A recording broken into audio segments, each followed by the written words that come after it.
Hey, it's Mark Holden. I'm a film producer. I'm from New Zealand. I'm currently resident in Toronto, Canada, and made a movie last year called Zombie Town with Dan Aykroyd. And can you tell us a little bit of how you got into the industry? The film business, you want the real story? That's the only story we were looking for. So, I was sitting in the backyard of my big house in Studio City, south of the boulevard, which I bought when I was day trading stocks back in like 2000, 99, 2000.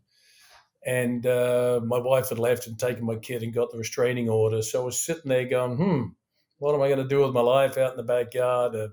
A margarita in one hand and a cigarette in the other, and the phone rings.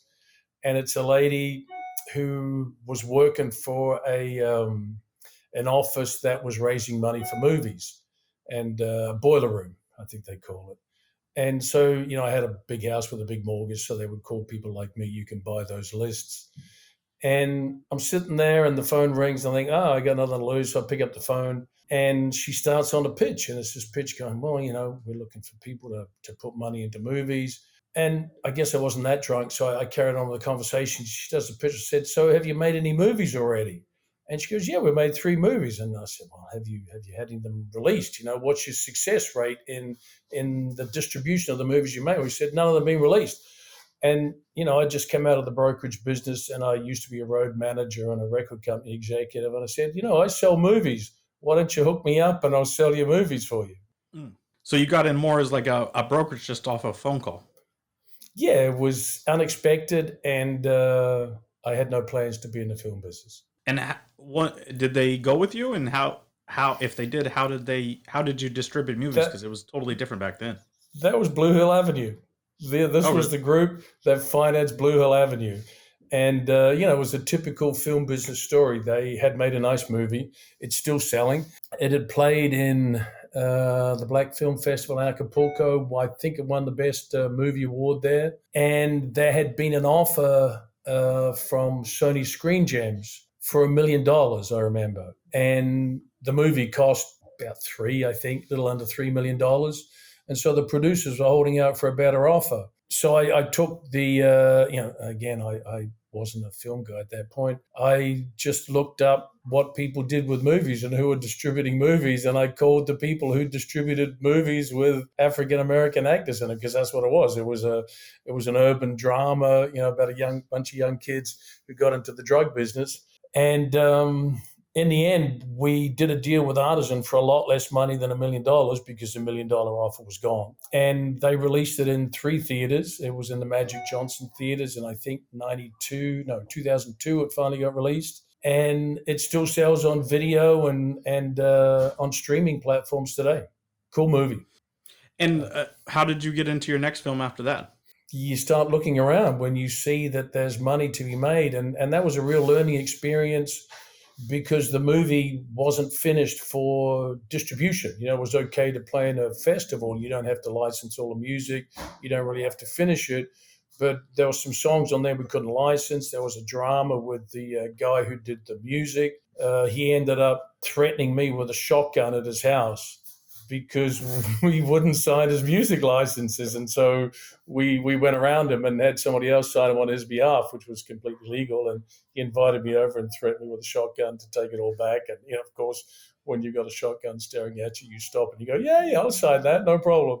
And then I called Artisan when they let me out of the house and said, hey, just beat me up. I took a photo of the bruise on my face where they hit me, and, it just passed on. I'm friends with them again now. Things Okay, go well that's around. good. Yeah. So, you get a taste of it. It's like anything. You get a taste of it, and it was sort of fun, and it was exciting, and it took me back to the music business where, that was what it was all about. It was fun and exciting. I was a road manager. I toured Hall & Oates. I toured Metallica. I released records for Frank Zappa. It was fun. And when you've just come out of a hideous divorce, you want some fun. So I gravitated. And, it's the same as in any business. When you do something that looks like it's successful, people will gravitate to you. It was like my time in the stock market. you do a few crazy day trades, and the guys that see they just made a bunch of money call their friends and go, there's this crazy guy out in Sherman Oaks who'll day trade your portfolio for you and make you 100% in 2 weeks. And people come. And it was the same with this. When they saw that I'd done a deal with Artisan and the film went into theaters, people called me and said, "Can you represent my movie?" And did being having some success in the music industry really help you kind of figure out the side of the movie business? It's very similar. The details, of course, are different. The personalities are very similar. Of course, you have high strung, creative people that you need to make the really good entertainment, and it takes some effort to be patient to manage them properly, so that that creativity is actually deliverable. And the idea of promotions is sort of the same. You have to work out how you're going to sell what you get, because it's fine being in a band with a great song, but if nobody knows, it's meaningless. And it's the same, having a movie with a great actor. If nobody knows that the movie's there, you haven't achieved anything. So you start to look for what is it that you need to do with a movie that can get people to understand it's there and make them want to watch it, so it was worth making a movie. And how has distribution really changed from like Blue Hill Avenue to your new movie Zombie Town? Because I mean, distribution nowadays is so different.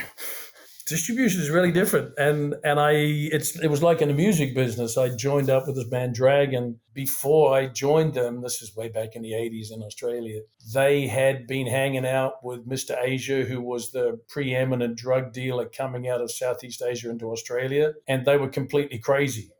Naked girls on stage, everything was nuts. And I came in after that, and it was like the film business. I came in at a point where it didn't work any longer just to come out with an idea for a movie with an actor and say, give me a couple of $1 million, I'm going to go make a movie and you can sell a DVD to recoup. That whole DVD thing was starting to fall off when I showed up. And so I've been chasing distribution since I started. You have a really good movie, people will go crazy for it. If you have a good movie, you really have to hunt for the way to distribute it properly. And so I've been hunting that. The DVD sort of got surpassed by Blu-ray, and that made up some money. You'd always be looking for a movie that could play on pay TV, because the pay TV was pretty good cash. To get onto the free TV distribution, you needed a huge theatrical release. Otherwise, it would never go to free TV, which is where the big money is. That's where the studios make their money. They spend a bunch of money. A lot of people go to theaters. Free TV channels will pay up to get the rights to broadcast it for a year or two.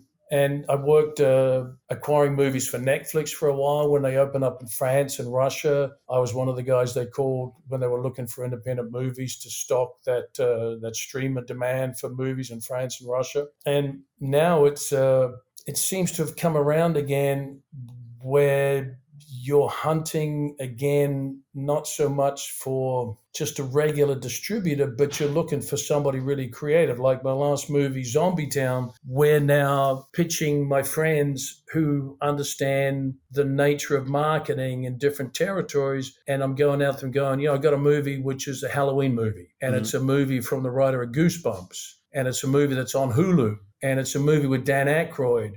And, you got Saturday Night Live, and you got a couple of young kids, one of them who has like 20 million Instagram followers. And instead of going, I got a movie that you're really going to love and you put into theaters, because theaters are so difficult these days, you pick the points and you start micromanaging the marketing, so that you try and put that movie in front of all these different groups that might like a piece of what you've got in your movie and hope they latch onto it. Gotcha. So you actually kind of show them a little bit of how they would market it, and maybe some tips to help market the thing, instead of just saying, "Hey, here's my movie. It has this actor in it. Here's my movie. It's a zombie theme, and we think that with Facebook ads and this type of thing, we think it could go very far if the right marketing is put in place." Yeah, you try and point out, because when a guy looks at a movie who's a buyer for a European distributor, nowadays, because it's so time intensive, they just want something easy. And unfortunately, family films, which is what Zombie Town is, it's I don't really understand why not. You'd think family films would always sell, but because the pay TV business is so you can't really understand anymore because the streamers have taken over from pay TV, and the pay TV used to be where you could get some good money. You have to find the audience and have it on a digital platform where an audience can find it. So you make sure you can see it, and then you go out and you do really creative advertising to tiny little segments of population who you know or you think will respond to a little piece of your movie, like the Dan Aykroyd fans, the Henry Czerny fans, the R.L. Stein fans, the Hulu fans, and you have to get really creative to design little pieces to send out into the right digital space, and then guide them back to where the movie is. And the idea, the reason I agreed to greenlight this movie was that it's a Halloween movie. So I figured, okay, Christmas movies sell every year. If you make a good Christmas movie, you license them over and over, and it can be the same with a Halloween movie. You look at Halloween, And does that come Jamie. from the music industry? You think that thought process, meaning like I don't think a lot of filmmakers would think in that thought process, meaning like, okay, I know Halloween comes around every year, and I know like say Mariah Carey song that the Christmas song plays every single year, and they make a ton of money from it. So She's number one on the Billboard charts again. Yeah, yeah, it's more you think about these things when the opportunity presents itself. So I think the music business taught me to be incredibly open-minded because it moves at such a fast pace that if you don't have the ability to pick up on what's moving in front of you, you get left behind, you have no job. It's that quick. And so you learn to recognize, let's say sales points or even danger points, especially the danger points. That's one of the things I supposedly do well is I fix problems. I try to see them coming and I'm ready for them when they show up. And people pay me pretty good money to look at everything to see what could go wrong, to design it so you could avoid that, and then watch it as it goes because things always go wrong, and fix them as they go. But yeah, I think the record business taught me to operate on a dime, as I say, turn on a dime. You watch something happening in front of you, and the key is like with a movie, you can shoot it, and if it rains, you can stop, and it costs you some money, but you wait for the rain to stop and you shoot then. When you've got a band and you're traveling, you have to play. You got to go on stage no matter what. And this teaches you to be really open minded, to make sure that the end result is achieved in the most happy fashion and the show is put on so the people who see it enjoy it and want to come back and see it again. and going back a little bit, so on Blue Hill Avenue, obviously you had a miscommunication with the music, whoever did the music, and obviously getting beat up and a shotgun pulled on you. Uh, Is at that point, do you feel like maybe I should get out of the industry, or is that point of like I seen this kind of in the music industry, I'm going to keep going? Was there ever a point in the film industry, or like this is just not for me? no, no. I mean, you try and avoid those situations, but it's not the first time I'd seen a shotgun. And I knew what was going. I didn't know it was going to be a shotgun, but I knew it wasn't going to end well. But I also knew if I didn't walk into his house and see what it is that he wanted to deal with, then it would have haunted me forever. So you just, you go and you work it out. But I wasn't thinking I wasn't going to come out of there. It wasn't. He wasn't that kind of guy. So Gotcha. yeah, you always have to look at the environment and try to understand. And there's very few times, except the random times that you can't control, where you don't really know what you're getting yourself into if you're And aware. as a producer, you're usually a problem solver, like you said. Is there a big obstacle that you had in one film that you kind of had to overcome?